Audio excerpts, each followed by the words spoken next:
Bartlett dispatched to 590. It's time for story time with a cop. You better find those kids and report to the studio. They're waiting for today's story.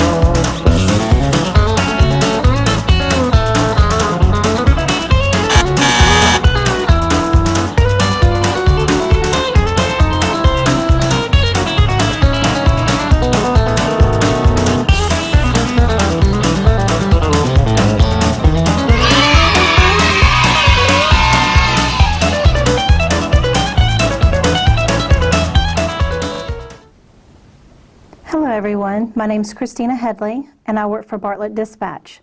And today I'm going to read Silly Goose's Big Story. Goose made up great stories. His friends would always beg him, "Tell us a story, Goose." One day Goose said, "Once upon a time there were fierce pirates. Soon they were sailing the 7 seas together looking for treasures, and Goose was the captain, the fiercest of all." Another day, Goose said, "Once upon a time, there were scary dinosaurs. Soon they were roaming the earth together, hunting and growling. And naturally, Goose was the T-Rex, the scariest of all." Then another day, Goose said, "Once upon a time, there was a mighty king. Soon they were marching through towns and hills together, conquering the world. And who got to play the king, the mightiest of all? Why, Goose, of course." "Wait a minute, Goose," said Beaver. "You always play the hero. Why can't we take turns?" "Yeah," said Porcupine. "I'd like to be the hero sometime." "Me too," said Squirrel. "No way," said Goose. "I always play the hero. Come on, keep marching."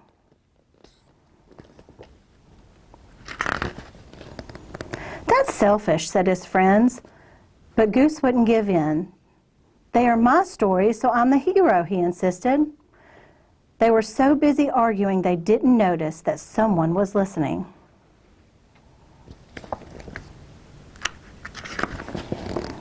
Suddenly a big wolf shouted, "Hello, lunch!" They all screamed and ran, but poor Goose tripped over his royal cape. Wolf scooped him up in an instant.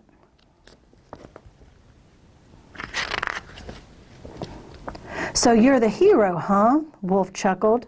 "More like a hero sandwich to me." Goose was in big trouble. He had to think fast. Finally, he had an idea. "Mr. Wolf," Goose said, "I'm glad I found you. You're in great danger." "Is that so?" Wolf laughed. "How?" "Well, I'll tell you." Goose began the biggest story he ever told.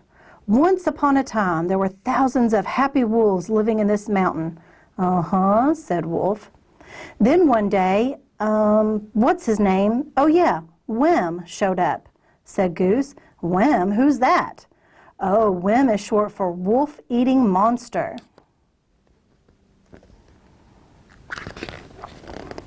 Goose continued. "He used to wander around saying, 'Yum, yum, I smell a wolf.' And then he found one. He popped it into his mouth like a peanut."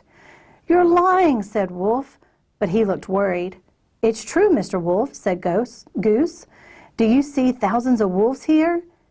And this is the worst part. Wim is back." Just at that moment, the trees started to shake, and they heard loud footsteps in the distance. "What's that?" said Wolf. Soon spikes of hair appeared above the treetops. "It couldn't be," said Wolf. Then a deep voice bellowed, "Yum, yum, I smell a wolf." "It's Wim," cried Wolf. He dropped the goose like a hot potato and took off running. He never looked back.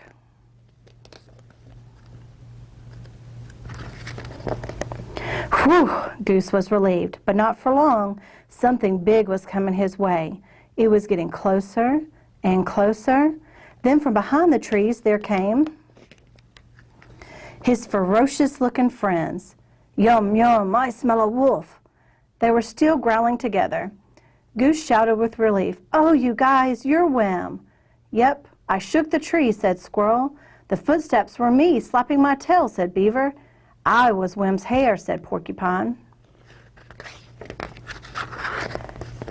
"Hey, you know what?" Beaver shouted.